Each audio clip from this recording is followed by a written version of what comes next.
Yes friends, hello everyone, welcome to the digital platform of Abhipedia.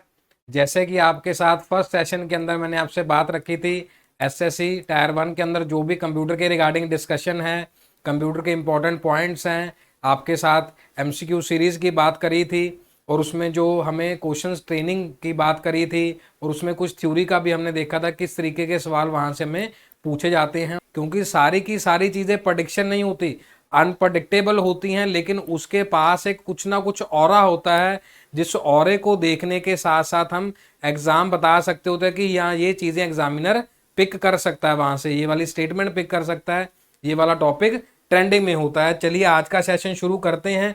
तो जो भी user हमारे साथ नए जुड़े हैं इस सेशन के अंदर, उनके लिए सबसे पहले कि जो गुड न्यूज़ है कि जो अभी पीडिया की तरफ से आपको टेस्ट सीरीज दी जा रही है, टायर 1 की full length mock test series है जिसमें 10 टेस्ट होंगे और लेटेस्ट पैटर्न के ऊपर हैं। और जिस ईमेल आईडी से आप रजिस्टर करेंगे जी, वहां पर इसका सोल्यूशन भी मिलेगा। जब आप दे रहे होंगे टेस्ट, उसका जो आंसर होगा वहां पर भी एक्सप्लेनेशन होगी विद फुल सोल्यूशन। का मतलब आंसर की नहीं होगी, उसका एक्सप्लेनेशन भी साथ में दिया गया है। और इसकी एकमात्र कॉस्ट क्या है? 10 टेस्ट सीरीज की ₹50 है। कॉस्ट इज दिस मच और जो अपॉर्चुनिटी है दिस मच। ऑपोजिट क्या हो सकता है कि जो ये पूरा का पूरा बड़ा सर्कल है, ये हमारे लिए एमसीक्यू वाली अपॉर्चुनिटी है, और जो ये छोटा सा डॉट है ये कॉस्ट है, सो दैट कि आप अपने आप को ट्रेन कर पाए और नए पैटर्न के जो क्वेश्चंस हैं उसके साथ आप अपने आप को और कैपेबल बना पाए। और जो हमारा ग्रुप है उसका जो लिंक है वो यहाँ पे बायो में दिया गया, डिस्क्रिप्शन में है, वहां से आप सारी की सारी पीडीएफ, जो पहले वाली पीडीएफ मैंने पढ़ाई है, जो अभी आपको पीडीएफ पढ़ाऊंगा, उसको भी आप क्या कर सकते हैं, चला सकते हैं बहुत अच्छे से। और वहां पे रनिंग नोट्स भी बनाएंगे। जैसे सीरीज है, पहले जो पेपर था उसमें कटिंग करके लिया गया है, उसमें से web stands for wireless edition protocol है, वायरलेस ऑटोमेशन प्रोटोकॉल है, वायरलेस अडेप्टेशन है, वायरलेस एप्लीकेशन है। तो इस तरीके से कई बार कंफ्यूजन रहती है। तो ये हमारे पास है वायरलेस रूटर है, जो हमारे पास ऑप्शन है। ठीक है जी। तो इस तरीके से जो वायरलेस है वो काम करता है। पहले यूजर एक एजेंट की तरह काम करेगा, इनकोडिंग की रिक्वेस्ट जाएगी, ये सारा सेंडर रिसीवर के ऊपर है। जैसे मैं आपको क्या बोल रहा हूँ, हिंदी भाषा का प्रयोग कर रहा हूँ मैं, बीच में जो शब्द हैं वो इंग्लिश के भी हैं, तो उसमें मैं इनकोडिंग दे रहा हूँ। अब सामने जो कोई पर्सन होगा वो डिकोड करेगा रिक्वेस्ट के साथ, इस स्क्रिप्ट के अंदर डिकोड करने के बाद भेजा जाएगा रिस्पॉन्स, और फिर उसको स्टैक में प्रोटोकॉल वाइज रख लिया जाएगा। जैसे सिंपल मेल टेक्स्ट प्रोटोकॉल है, फाइल ट्रांसफर प्रोटोकॉल है, मल्टीमीडिया एक्सटेंशन प्रोटोकॉल है मल्टीपर्पज़ के लिए, जहाँ पे टेक्स्ट और हम MP3 फाइल्स भेज सकते हैं, POP प्रोटोकॉल है, पोस्ट ऑफिस प्रोटोकॉल, जिसमें server log in log out होगा। तो ये जो हमारे पास है वायरलेस एप्लीकेशन जो प्रोटोकॉल है, वो हमारे पास इसका आंसर है। Clear to all? Yes. Bluetooth technology allows to, ये जो इंफॉर्मेशन है, इट्स लाइक एक्स्ट्रा इंफॉर्मेशन और can say KA knowledge addition, कि नॉलेज कैसे, वैसे तो बनाया एरिक्सन ने था, सोनी भी उसमें था, और बहुत सारे साइंटिस्ट भी उसमें लगे हुए। जैसे इंटरनेट है, इंटरनेट किसने बनाया? विंड सर्फ थे, विंड सर्फ को ओनर बोला जाता है इंटरनेट का। लेकिन टिम बर्नर ली थे जिन्होंने वर्ल्ड वाइड वेब के दर्शन करवाए। रे टोमिल्सन थे जिन्होंने सबसे पहले ईमेल बनाई।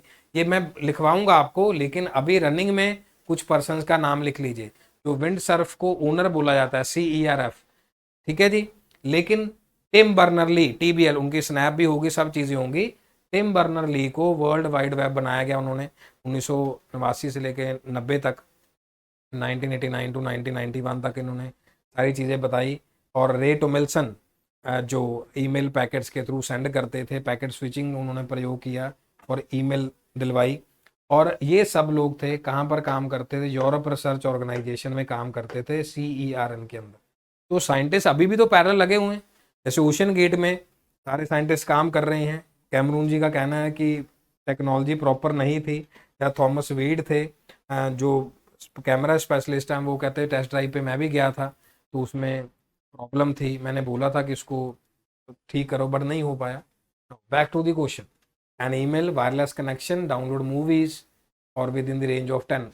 बट जो हमारे पास ऑप्शन है शॉर्ट डिस्टेंसेस के लिए यूज़ करते हैं, जैसे जो BR हमें दिया गया बेसिक रेट की कब तक दिया जाएगा, 1999 में है फर्स्ट फॉर्मल वर्जन, V2 है, उसमें और स्पीड बढ़ गई 2009 के अंदर थ्रू वाईफाई, जैसे हम ब्लूटूथ टैथिंग हॉटस्पॉट कर देते हैं उसमें। V4 है, इसमें और रेंज बढ़ गई, एनर्जी कम थी, एफिशिएंसी और बढ़ गई। मैश टेक्नोलॉजी में जैसे आपने देखा होगा या यूज़ भी किया होगा, शेयर इट के अंदर उसी पैटर्न में ब्लूटूथ और हॉटस्पॉट ऑन करना पड़ता था, तो उस सर्कल के अंदर 5-7 ऑप्शन आ जाती थी, कुछ cabbage type, carrot type, apple type, वो आइकन आ जाता था सारा कलरफुल। वो देखो यही वाले कलर यूज़ किए गए थे, तो यहाँ पर ब्लूटूथ में है देख लो, ये कलर वाली जो कोडिंग है वहीं पर यूज़ किए गए थे, और इसके अलावा और कोई कलर नहीं था शेयर इट के अंदर, यही कलर यूज़ किए गए थे जो अलग अलग इंटरनेट ऑफ थिंग्स और मैश टोपोलॉजी इसमें दिया गया 2016 के अंदर, और ये सारी चीज़ें टेक्नोलॉजी वाइज डेवलप हुई। हमने क्वेश्चन अटेम्प्ट किया, जिसका आंसर सही है उसको क्लिक कर लो, और जो बेसिक इन्फॉर्मेशन है उसको ऐड कर लो, उसको समझ लो, ठीक है जी। क्योंकि जो कंप्यूटर एप्लीकेशन का जो हमारा कोर्स है, अब मैंने जैसे बताया कि हम ऊपर क्रीम को कवर करेंगे, लेकिन दूध भी अच्छे से बॉयल होना चाहिए, फिर ही तो क्रीम अच्छे से आएगी ऊपर, फिर ही तो मलाई उसके ऊपर अच्छे से आएगी। तो साथ साथ बॉयल भी हो रहा है, साथ साथ हम क्वेश्चन भी कर रहे हैं, और एग्जाम भी बिल्कुल क्वालिफाई करेंगे, ठीक है जी। बट हमने PhD नहीं करनी, ये बात जरूर ध्यान रखना भी। I am no doubt I am research scholar, I am doing the PhD, but ये प्रॉब्लम क्या है कि अभी सारा कुछ नहीं कर सकते, जैसे बताया 6 से 10 तक तो हम सारा कवर करेंगे, और आपको तो ऑप्शन दिया गया है कि कोई टॉपिक अगर आपका बचता है तो उसको स्पेशल वीडियो में डाल देंगे, और आप पर कमेंट उसमें बताएंगा, तो मैं उसकी वीडियो जरूर ले आऊँगा। चलिए जी, इस तरीके से स्लीव का नाम भी दिया गया था इनको, कि पिकोनेट नेटवर्क में डाला गया, किस तरीके से ये काम करता है, ये भी इंफॉर्मेशन आपके पास वहाँ पर शेयर कर दी जाएगी, जैसे मैंने PhD की बात बोली थी। जो इंडस्ट्री लीडर्स थे 1996 के अंदर, एरिक्सन, इंटेल, नोकिया, इन्होंने प्लान किया, और उसमें जिम कार्डक जो ने सजेस्ट किया कि एक बार इसको नाम क्या देते हैं ब्लूटूथ को, और बना कहाँ से, H से और B से, ये जो सिंबल्स हैं यहाँ से ब्लूटूथ का आइकन बना है। और एक राजा के नाम पे भी था, जिन्होंने डेनमार्क, स्कैंडिनेविया, नॉर्वे कुछ संधि वगैरह करवाई थी, उसमें ये पार्ट है। यंगर, कुटार्क, हैगल और बाजार, जिन्होंने ये इनिशियल्स अपने दिए साइंस मर्ज करने के लिए। Yes, CD-ROM is a secondary memory, magnetic memory, memory register और the semiconductor memory. Yes students, do it fast. और इसका एक ऐसे पिरामिड कह लो, इक्विलेटरल ट्रायंगल कह लो, यहाँ पर जो वर्ड आता है एग्जाम में ये नहीं आएगा, क्योंकि अभी तो ये आ गया ना हमारी स्क्रीन पे। ऑक्सिलरी वर्ड यूज किया जाता है, जिसमें हम मैग्नेटिक टेप को भी डालते हैं, जो कैसेट A, B, C। उसके बाद यहाँ पर हम प्राइमरी की बात कर लो या हार्ड डिस्क की बात कर लो, जो मेन मेमोरी में डाल लेते हैं, हार्ड डिस्क की बात कर लेते हैं सेकेंडरी मेमोरीज के साथ। यहाँ पर हमारी प्राइमरी आ जाएगी, जिसको हम रैम बोलते हैं, रैम रोम। यहाँ पर हमारे पास कैशे मेमोरी आ जाएगी, और यहाँ पर हमारे पास आ जाएंगे रजिस्टर्स। तो नीचे से ऊपर तक जाएंगे, कॉस्ट क्या हो जाएगी, बढ़ जाएगी। जो स्पेस है, मिनिचराइजेशन हमने पढ़ लिया था, मिनिचराइजेशन में साइज को क्या कर दिया, छोटा कर दिया, तो जो स्पेस है वो कम हो जाएगी, और जो स्पीड है, साथ साथ लिखते रहिए बच्चे, स्पीड क्या हो जाएगी, प्लस हो जाएगी, स्पीड क्या हो जाएगी जी, प्लस हो जाएगी। ऊपर से नीचे तक आएंगे, जो कैसेट है वो क्या हो जाएगी, स्पेस क्या होगी, बढ़ जाएगी, लार्ज हो जाएगी। स्पीड क्या हो जाएगी, कम हो जाएगी, क्योंकि उतना नहीं है। और कॉस्ट क्या हो जाएगी, कम हो जाएगी, क्योंकि चीपेस्ट था, सस्ता था। अभी जो न्यू टेक्नोलॉजी है वो क्या है, महंगी है। तो ये हमारे पास क्या आता है, कौन सी मेमोरी का पार्ट है, मैग्नेटिक का पार्ट है, ठीक है जी। आगे मटेरियल्स में भी देखेंगे, तो जापानीज कंपनी ने, कैनन कंपनी ने डेवलप किया CD-ROM, और इसका जो हमारे पास इंट्रोड्यूस इन सोनी ने कंप्यूटर शो में दिया गया 1984 के अंदर। और जो मटेरियल है यूज़ किया जाता है, मटेरियल पॉलीकार्बोनेट, प्लास्टिक इसमें यूज़ किया जाता है, ये इसकी मेजरमेंट्स हैं। और एक क्वेश्चन और भी आ सकता है कि कौन सा मेटल इसमें यूज़ किया जाता है, तो एल्युमिनियम की छोटी सी लेयर उसमें यूज़ की जाती है, एल्युमिनियम की छोटी सी जो लेयर है उसमें यूज़ की जाती है। नाउ द सिलिकॉन चिप्स, जैसे ताइवान है, क्वेश्चन रीड करते रहिए साथ साथ में। ताइवान है, अभी सिलिकॉन चिप्स के लिए हम वहाँ पर गए, अमेरिका का ट्रिप था। ताइवान है और उसके साथ साउथ कोरिया भी है। अमेरिका का शेयर सबसे ज़्यादा बड़ा है और हमारे इंडिया में जो गाड़ियां हैं उनकी वेटिंग इस वजह से है because of the semiconductor chips. उस चिप्स में काफ़ी ज़्यादा वेटिंग की वजह से जो गाड़ियां प्रॉपर नहीं बन पा रही हैं। और इसके साथ साथ रशिया का शेयर भी है। तो ये जो चाइना का शेयर भी आता है, बहुत टॉप में आता है। और सबसे पहले आएगा अमेरिका, सेकंड पे आएगा जर्मनी जिसमें स्विस बिट कंपनी है। थोड़ा करंट अफेयर्स में भी आ सकता है क्वेश्चन, स्विस बिट जर्मनी। फिर ताइवान का नाम आता है, फिर थोड़ा थोड़ा शेयर रशिया और साउथ कोरिया का रहता है। इसका माइन्यूटली रह जाता है, लेकिन साउथ कोरिया का भी इसमें काफ़ी बड़ा रोल है सिलिकॉन चिप्स के अंदर। चाइना इसीलिए कैप्चर करना चाहता है, बहुत वास्ट और इम्पैक्टफुल चिप्स हैं ताइवान के पास जो सैटेलाइट टेक्नोलॉजी में काम आती हैं। अभी हमारे पास रैम चिप्स हैं, रोम है, माइक्रो प्रोसेसर। डेफिनेटली जो सिलिकॉन चिप्स हैं माइक्रो प्रोसेसर के अंदर काम में आती हैं। आपके पास दो दो काम है करने के लिए। एक सेल्फ असेसमेंट शीट है जी आपके पास काम करने के लिए, और एक पास आपके पास रनिंग नोट्स हैं जो आप बना रहे हैं, रनिंग शॉर्ट्स में आप उसको लिख रहे हैं और साथ साथ में इसको भी देख रहे हैं। मल्टीटास्किंग होनी चाहिए। नेक्स्ट, ये जो आपको मैं बता रहा था इसका स्क्रीनशॉट ले लीजिए, उसके बाद आपको पीडीएफ तो मिल ही जाएगा। जनरेशन, देखिए जो मेरा पीपीटी स्टाइल बना हुआ है, जो मैंने आपको पैटर्न वाइज बताया है कि पहला ये 5 स्टार है, 4 स्टार है, 3 स्टार है, 2 स्टार है, उसी पैटर्न वाइज ये जो स्लाइड्स हैं, क्वेश्चन है, उसी तरीके डिजाइन के। ऐसा नहीं कि पढ़ा है बस आगे आए क्वेश्चन है हाँ जी बना दिए जी, ऐसा इसमें से कोई भी किसी भी एडिटिंग का कोई काम नहीं है। ये खुद पर्सनली जितनी भी हमारी टीम है, जो यहाँ पे सारे वेल क्वालिफाइड फैकल्टीज़ हैं, जो नंबर ऑफ प्रोसेसेस, सब फैकल्टीज़ खुद इस चीज़ों को डिज़ाइन करती हैं। ऐसा नहीं कि मटेरियल दे दिया हाँ जी काट छाट के फ़ोटो लगा देना, खुद ही टीचर की तरफ से रेडी किया था कि आप उन चीज़ों को देख पाएँ। बैक टू फिर वही बॉयल कर रहे हैं मिल्क को, वो क्रीम है वो हम ही तो मीन्स आप सब ही तो लेंगे उसका जो बेनिफिट होगा।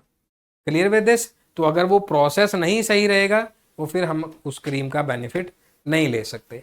तो जनरेशन वाइज यहाँ पर बोला जाता 1940 से 50 तक वैक्यूम ट्यूब्स को यूज़ किया गया। काफ़ी बड़ा बड़ा साइज था जो पहली क्लास में हमने देखा। उसके बाद ट्रांजिस्टर्स इन्वेंट हुए 1960s के अंदर। जिन्होंने एक वर्ड पढ़ा होगा साइंस के अंदर, diode, NP diode, PN diode. उसके बाद एनपीएन, पीएनपी ट्रांजिस्टर्स बने, और भी बड़ी टेक्नोलॉजीज बनी। इनको बनाने वाले थे जॉन बार्डीन। नाम लिख लो जल्दी जल्दी। इनको बनाने वाले थे जॉन बार्डीन। फिर आईसीज बने क्योंकि उसमें मोर देन वन चिप्स आनी शुरू हो गई, माइक्रो प्रोसेसर्स बन गए, फिर आर्टिफिशियल इंटेलिजेंस बन गई। John McCarthy is the father of AI. John McCarthy is the father of AI. अभी जो हमारे प्राइम मिनिस्टर हैं श्री नरेंद्र मोदी जी, उन्होंने एआई को क्या बोल दिया, A is America, I is India.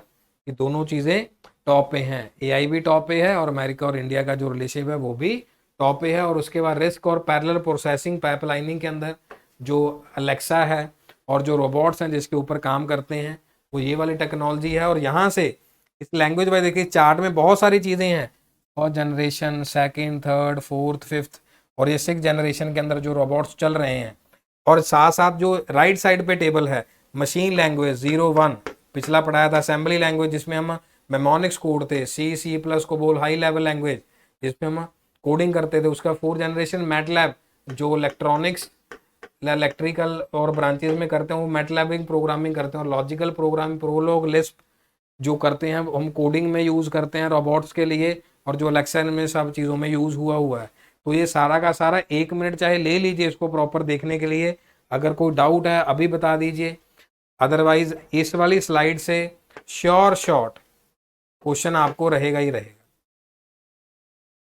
Generation wise. क्योंकि कंफ्यूजन कहाँ पर होती है, ट्रांजिस्टर कहाँ पे थे, वैक्यूम कहाँ पे थी, किसका काम क्या था।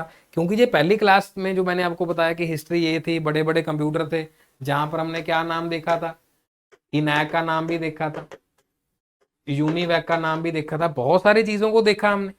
तो वहीं से ईडी सैक आया, यहाँ से चलते चलते ये सारे कंप्यूटर्स बन गए, माइक्रो कंप्यूटर, मिनी कंप्यूटर, पर हम ये सारी चीजें यहाँ देख सकते हैं कि पहले वाला जो कंप्यूटर था वैक्यूम ट्यूब्स में 40 वैक्यूम ट्यूब थी, जो बड़ा सारा कंप्यूटर था। फिर जनरेशन में एक ट्रांजिस्टर आ गया, उसके बाद 10 ट्रांजिस्टर लगा दिए जी, जिसको SSI बोलते हैं, स्मॉल स्केल इंटीग्रेशन। कोई भी एब्रीवेशन नहीं बोलनी, याद रखना, एक एब्रीवेशन आपको पेपर में मिलेगी, एक एब्रीवेशन।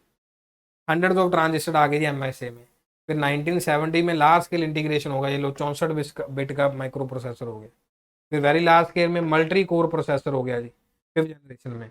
बिलियंस ऑफ ट्रांजिस्टर हैं वहां पे, बिलियंस हैं ये ऊपर वाली में। इसमें ultra large scale integration ULSI, जिसमें रिस्क माइक्रो प्रोसेसर हमने डाल दिए। इस तरीके से जो हमारा जनरेशन वाइज, ये दोनों की दोनों स्लाइड्स इंपॉर्टेंट है, प्लीज इसको एक बार नोट कर लिया है तो इसका पहले ये भी देख लो आप। जॉन बार्डिन है, इनैक यूनिवैक हमने लिखा था। अब मैं इसको थोड़ा सा रब भी कर देता हूँ सो दैट आप इसका प्रॉपरली स्क्रीनशॉट ले पाएं, शाम तक इसको स्टडी कर पाएं। उसके बाद ये वाला है, ठीक है जी, इसमें दोनों के दोनों स्लाइड्स इंपॉर्टेंट है। चलिए ये क्वेश्चन बिल्कुल बेसिक है। तो brain of computer which keeps peripheral, ये वर्ड इसलिए लिया गया, पेरिफेरल मीन जिसमें सभी जो डिवाइसेज हैं, चाहे वो इनपुट में है चाहे वो आउटपुट में, जो हम कंप्यूटर के साथ कनेक्ट करते हैं। पेरिफेरल जो वर्ड है काफ़ी इंपॉर्टेंट है, क्रूशल है। जो पेरीफ्री के अंदर कनेक्ट है, जैसे पेन ड्राइव कनेक्ट है, स्कैनर कनेक्ट है, प्रिंटर कनेक्ट है, ये सारे के सारे पॉइंट जो उसके साथ कनेक्शन में हैं उसको पेरिफेरल कहते हैं। वो तो पता है कि सेंट्रल प्रोसेसिंग यूनिट है, लेकिन जो बताना था मोस्ट इंपॉर्टेंट पॉइंट वो ये था, फ्रेडरिको फैगिन थे जिन्होंने फर्स्ट टाइम CPU बनाया था। हमें अभी तक ये पता है कि भाई CPU होता है, ये नहीं पता कि इटालियन पर्सन थे फेडरिको जिन्होंने ये CPU हमारे लिए बनाया था, कमर्शियल CPU। उसके बाद इंटेल ने इसको जारी किया, और जो फॉरनर्स के पास सबसे बड़ी चीज़ क्या थी, उन्होंने पेटेंट करवा लिया। लिया तो बहुत सारा ज्ञान इंडिया से था, लेकिन प्रॉब्लम को जो यहाँ से लेके गए उसको पेटेंट करवा लिया, फिर दोबारा हम उसको यूज़ नहीं कर पाए। अभी तो क्या है, जैसे अश्नीर ग्रोवर जी कहते हैं कि उन्होंने कुछ वर्ड्स ऐसे हैं जो वो बोलते हैं उनको पेटेंट करवा लिया उन्होंने, कि बस वही बोल सकते हैं, अगर आगे बोलेंगे तो उसका पैसा लिया जाएगा या कैसे यूज़ नहीं कर सकते। ऐसा कुछ है, बहुत सारी चीज़ें टेक्नोलॉजी में हैं जो सारे वर्ड्स पेटेंट करवा रखे हैं पहले ही। Central processing unit consist of, जो CPU है उसमें क्या क्या चीज़ें आती हैं, इनपुट आउटपुट है, प्रोसेसर है, ALU है। डेफिनेटली अगर ALU नहीं होगा तो कोई सा भी काम नहीं होगा। अब आपको कि सर ये क्वेश्चन क्यों है, ये बच्चे किसके लिए, ट्रेनिंग के लिए। ये तो पता है कि सेंट्रल प्रोसेसिंग यूनिट है, कई बार सेंटर करते करते हम ABC ऑप्शन कई बार गलत लगा देते हैं। आप मेरे को छोड़े जितने भी स्टूडेंट्स हैं, आपके साथ ऐसा हुआ होगा कि सर मैंने A लगाना था, पता नहीं यहाँ पे क्लिक कैसे कर दिया मैंने। वो इसीलिए करवाई जा रही है आपको स्क्रीन पे प्रैक्टिस, और इसीलिए आपको MCQ सीरीज के लिए बोला जा रहा है कि उसको आपने प्रैक्टिस में डालना है।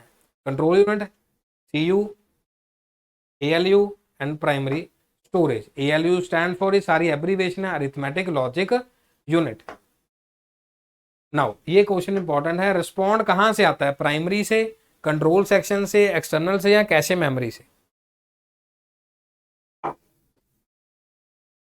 अभी आपको बताया था जो कंट्रोल सेक्शन यहां पर पीछे दिया, जो CU यूनिट है वहां से सबसे पहले आएगा, उसके बाद चीजें क्या होंगी, मैनेज हो पाएंगे, उसके बाद ही मेमोरी में सारी चीजें आ पाएंगी। चलिए जी, वेरी गुड, बहुत अच्छे से आपने किया है। और उसके बाद which one of the following is hardware. अब सोचते सोचते पावर पॉइंट, अच्छा ये तो सॉफ्टवेयर है, कंट्रोल यूनिट भी उसी का पार्ट होता है, जो प्रिंटर ड्राइवर है। अब देखो पहले प्रिंटर आ गया, हम एकदम से सोच लेंगे ड्राइवर, क्योंकि उस समय बेटा जी हमारे ऊपर एक प्रेस होता है जिसको हम लॉन्ग प्रेस वर्ड यूज करते हैं हॉकी के अंदर, कि पूरा प्रेशर डाला हो तो दिमाग कई बार आउट ऑफ वे हो जाता है। ऑपरेटिंग सिस्टम ये भी बायोस का पार्ट हो जाता है, बेसिक इनपुट आउटपुट सिस्टम। इसमें पूछा गया है इनमें से कौन सा जो है वो हार्डवेयर का पार्ट है। Following is hardware, control unit है, प्रिंटर ड्राइवर है, ऑपरेटिंग सिस्टम है, या पावर पॉइंट है। ठीक है, तो हमारे पास जो CU है that is the part of hardware, control unit is the part of hardware. बाकी तो सारे सॉफ्टवेयर है ना बच्चे, ड्राइवर भी सॉफ्टवेयर, ऑपरेटिंग सिस्टम भी है, पावर पॉइंट भी। Now which one of the following software, हाँ जी इस तरीके का क्वेश्चन, ये वो हमने करा था जो अभी 5 वाला चार्ट बनाया ना, एप्लीकेशन यूटिलिटी वाला 5 वाला बनाया था हमने फ्लो चार्ट, उसमें से क्वेश्चन है। प्लीज इसकी वर्डिंग रीड करिए please. Which one of the following software application would most appropriate for the performing numerical and statistical calculation के लिए यूज़ किया, ग्राफी पैकेज है, डॉक्यूमेंट प्रोसेसर है, डेफिनेटली स्प्रेडशीट को यूज़ किया जाता है, या फिर हम उसके एक्सेल बोलते हैं, या यहाँ पर बोला जाता है वर्कबुक। ये भी क्वेश्चन एग्जाम में आया है, इसका भी दिखाएंगे आपको किस तरीके से जो वर्डिंग सामने वहां पर रहती है। Which one of the basic operations for converting raw input data, कि रॉ डेटा जो है जिसको परफॉर्म नहीं कर पाएगा, पहले हम रॉ डाटा जैसे नॉर्मल ले लीजिए, कंप्यूटर के पास क्या होगा, रॉ डाटा होगा। जैसे कई बच्चों ने जो यूजर जुड़े होंगे उनके लिए कुछ चीज़ें रॉ होंगी, दिमाग में कुछ चीज़ें डाली मैंने अभी आपके साथ बात करके, दैट इज प्रोसेसिंग। उसका जो आप बाद में सोचें अच्छा ये भी था वो भी था, दैट इज आउटपुट। अब एक्स है, वाई है, 1 2 4 3, जेड में लिख दिया 2 है, यहाँ पर लिख दिया 12। अब आप सभी बहुत बढ़िया एग्जाम की प्रैक्टिस करें, आप कहेंगे सर ये तो मल्टीप्लाई करके लिखा है, बट ये रॉ डेटा है। प्रोसेस करने के बाद अगर यहाँ लिख दे लेंथ है, ब्रेड्थ है, ये एरिया है, तभी बता सकते हैं ना। ये सारा रॉ डाटा था, पता नहीं चल रहा था। जो कंप्यूटर नहीं परफॉर्म कर सकते, स्विचिंग भी कर सकते हैं, आउटपुटिंग ही है, स्टोरिंग है, इनपुटिंग है, कौन सा काम नहीं कर सकते। इनपुट भी दी जा रही है, आउटपुट भी आ रही है, और उसमें डेटा स्टोर भी हो जाता है, लेकिन ये काम जो होता है हम मैनुअली या इंटरनेट के थ्रू करते हैं। स्विचिंग वाला जो काम है, बेसिक ऑपरेशन है, जो रॉ डाटा में स्विचिंग अपने आप नहीं हो सकती डेटा की, वो हम कोडिंग के थ्रू करते हैं। क्योंकि यहाँ पर वर्ड बच्चे दिया गया, उलझने वाली बात नहीं है, बेसिक ऑपरेशन पूछा, बेसिक फंक्शंस में। Yes, which one of the following is not a web browser, ये वहां पर चला गया बच्चे question. Difference between web browser and search engine, ये भी कंसेप्ट आपको मैंने वहां पर क्लियर कर दिया। एक्सप्लोरर है, फायरफॉक्स है, फेडोरा है, गूगल क्रोम है। तो जो एक्सप्लोरर है ये भी क्या है, वेब ब्राउजर है, फायरफॉक्स भी वेब ब्राउजर है, गूगल क्रोम भी है। फर्स्ट सेशन में बताया था मैंने आपको, कुछ क्वेश्चन एसएससी क्या चूज करता है, नॉट फॉर्मेशन में चूज करता है। मैं आपको बाकियों के लिए बता रहा हूँ। मान लीजिए मैथ है, क्वांट है, कोई सा भी सब्जेक्ट है आपका जिसमें क्वेश्चन आ रहा है, उसके ऑप्शन है, रीजनिंग में है, आपने क्वेश्चन के एंड पे देखना क्या है। अगर आप एंड जान पाए ना, तो आपकी जो डेस्टिनेशन होगी, जैसे हम कहते हैं भी एग्जाम क्वालिफाइस, बहुत बढ़िया एंड होगा, कि जो हम कहते हैं कि सर क्वालिफाई हो गया सर, खुश हो गए सर, ठीक है जी। तो एंड वाला लाइन जरूर एंड में है, बस सब तो देखें अच्छा ब्राउजर नहीं है, अच्छा तो अगर ये ना होता तो एंड वाली लाइन को जरूर रीड करना है, क्योंकि वहीं पर एग्जामिनर कुछ ना कुछ ट्विस्ट देता है। जैसे रीजनिंग में हम ब्लड रिलेशन के अंदर देखते हैं ना, पॉइंटिंग टू ए पर्सन, पिछले से शुरू करते हैं एंड से, पॉइंटिंग टू ए फोटो, कि ये मेरा वो है, ये मेरा वो है, ऐसे करके। तो उस तरीके से याद रखना है इसको। Next, second last question of today's class, GPS के बारे में पूछा गया बच्चे। It allows accurate time stamping होती है, जीपीएस रिलाई करता है सैटेलाइट्स के वर्ल्ड वाइड, तो कौन सी होंगी, फर्स्ट होगी, सेकंड होंगी। ऐसे क्वेश्चंस भी यहाँ पर करेक्ट पूछा गया, नॉट भी पूछा जा सकता था, और 1 2 2 क्यों पूछे जाते हैं कि आप बार बार उस स्टेटमेंट को रीड करें। तो जो हमारे पास ये GIF है, इसमें से आप देख सकते हैं बहुत सारे एडिशनल इंफॉर्मेशन। 31 जो सैटेलाइट हैं ऑर्बिट्स में, अप्रोक्सीमेटली वो 24 उसमें हमेशा ऑपरेशन में रहेंगे। बाकी चाहे जो इंटरनेशनल स्पेस स्टेशन है IS, उसमें काम चलता रहता है, तो 24 हमेशा ऑपरेशन में रहेंगे। जो 6 GPS सैटेलाइट हैं वो हमेशा विजिबल रहेंगे ही रहेंगे। The satellite continuously transmit their precise location, वो हमेशा ये वाली देख सकते हैं कि कभी इस सैटेलाइट से आ गया, कभी इससे आ गया, कभी इससे आ गया, वो लोकेशन भेजते रहेंगे उसमें। और जो रिसीवर होंगे वो ट्रैंगुलेशन, देखो आपके सामने ट्रैंगुलेशन हो रही है, उसके थ्रू ही ये बार बार पकड़ा जा रहा है। कहाँ पे खाना खाने के लिए चला गया, खाना खाने के बाद ये यहाँ पे कुछ और शॉपिंग करने चला गया, फिर ये किसी और जगह पे चला गया, घर में चला गया। तो बहुत सारी चीज़ें हैं, अलग अलग स्टोर्स में बना हुआ है। तो ये जो हमारा ऑप्शन है वो हमारे पास ऑप्शन आएंगी, वर्ल्ड वाइड ट्रांसफर सिग्नल्स होंगे वर्ल्ड वाइड, और टाइम स्टैंपिंग भी हमारे पास ATM ट्रांजैक्शन में रहती है। ये ग्लोबल पोजीशनिंग सैटेलाइट, अदरवाइज पहले जो नेट था वो डार्पा नेट था, डिफेंस में यूज करते थे, advance research project agency network, जो हमने टिम बर्नर ली का लिया था। क्योंकि हम एक क्वेश्चन पे नहीं ना जा सकते, फर्स्ट कि क्वेश्चन अच्छा है, वेरी गुड, मान लीजिए बात आपकी, पर उसके ऑप्शंस को नहीं छोड़ना। ये बात आप आज अपने पल्ले बांध लीजिए, पहले से जितनी भी ट्रेनिंग हुई है कि क्वेश्चन आपको आने चाहिए आगे जी आगे, वेरी गुड, लेकिन अभी ऑप्शन को भी पता होना चाहिए कौन सा ऑप्शन सही है कौन सा ऑप्शन गलत है। हमने छोड़ना नहीं किसी को भी ऐसे इजी टर्म में। नैवस्टार जीपीएस था, जो रेडियो नेविगेशन सिस्टम था, जो रेडियो नेविगेशन सिस्टम था, यूज़ किया गया यूनाइटेड स्टेट्स की गवर्नमेंट की तरफ से डिफेंस में 1973 में। उसके बाद जो मेन करता धरता थे, एस्टन थे, गैटिंग थे, जैसे पार्किंसन थे। अब प्रिंटर सबको पता है, प्रिंटर पता है सबको कि जी लेजर प्रिंटिंग से होती है, लेकिन गैरी स्टार्क वेदर थे जिन्होंने सबसे पहले बनाया था, और स्टॉक होम थे, चार्ल्स ऑफ जिन्होंने सबसे पहले वो ऐसे थर्मल प्रिंटिंग दिया, वो भी हम करेंगे। बट ये है कि सारी चीज़ें पता होनी चाहिए, अब सिर्फ ये पता था हमें, तो बस यही बता। उसके बाद इसमें से 1 2 3 4 किसी में से भी कोई सा भी क्वेश्चन आ सकता है। मैं फिर एक बात और कहता होता हूँ कि आपको अपने लिए भी पढ़ना है, और जो आपके बाद आगे जनरेशन आएगी या जो आपको फेस करेगी या जिसको के लिए आप मेंटर होंगे, उसको आप ये कह पाए कि सब कुछ आता है, तुक्के से नहीं क्लियर किया। नाउ कंसिडर जो सीडीएम जीएसएम वाला क्वेश्चन है इस बार वाली शिफ्ट में, जो 2023 में जिसका रिजल्ट आया है 2 ढाई महीने पहले, मार्च अप्रैल में, उसमें भी जीएसएम सीडीएमए का क्वेश्चन था। जिन बच्चों को पढ़ाया, ऑफलाइन भी पढ़ाया, बच्चों को बताया, उन्होंने बताया कि सर यूट्यूब पे बहुत सारे लोगों ने बोला कि ये क्वेश्चन आए थे, कहते उन्होंने अपनी तरफ से ही मान लिए, कहते हमारे पेपर में तो था नहीं, हमारी शिफ्ट में तो था नहीं। तो जो भी चीज़ें आपके सामने, कई बार कटिंग इसलिए लगाई जाती है कि आपको ये पता चले कि हाँ जी वहीं पेपर में है। वैसे तो बात तो देखो, विश्वास है तो जी वो जल है, नहीं तो फिर गंगा का पानी है। तो विश्वास के ऊपर गेम है सारी।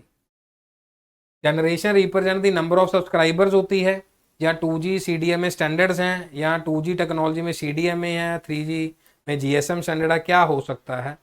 2G टेक्नोलॉजी CDMA भी थी, 3G उसमें डेफिनेटली GSM पे चले गए। तो ये आपके लिए एक डिफरेंस बिटवीन है। जो मेरा मटेरियल आपके सामने रहेगा फाइल्स में, वो कुछ डिफरेंस बिटवीन भी रहेंगे। आपको वैसा डिफरेंस बिटवीन क्यों? डिफरेंस बिटवीन आपके शक शुबा क्लियर करने के लिए होते हैं, उसको शक शुबा ना हो और सारे कंसेप्ट क्लियर हो। बहुत सारे डिफरेंस आपके सामने रहेंगे, तो उस टेक्नोलॉजी को आप देख सकते हैं। थर्ड ऑप्शन उसकी करेक्ट थी, इस तरीके से आप देख सकते हैं।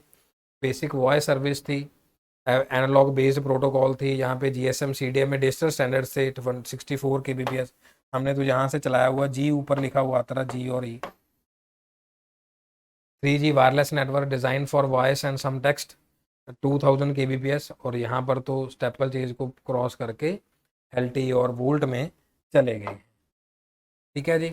और ये वाला एक ऑप्शन है, लास्ट कैलकुलेशन हम करेंगे, और जो नेक्स्ट सेशन रहेगा हमारा, आपको इन्फॉर्मेशन रहेगी इस क्वेश्चन के बाद। ये जब वाला जो टेबल है, ये उसी टेबल पे बच्चे, दैट इज BKMGT PG,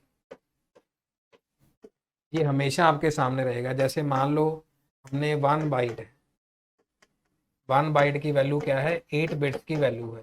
ये मैं कोई इन्फॉर्मेशन दे रहा हूँ, 1024 बाइट्स है, 1 KB की वैल्यू है, 1024 KB है, मान लो किलो बाइट्स है, वो 1 MB की वैल्यू। जो ये कोड लिया गया है बच्चे, मैंने यहाँ से मेमोनिक्स कोड बनाया है, यूट्यूब पे मैंने आपको ये सब बताया गया है। ठीक है जी।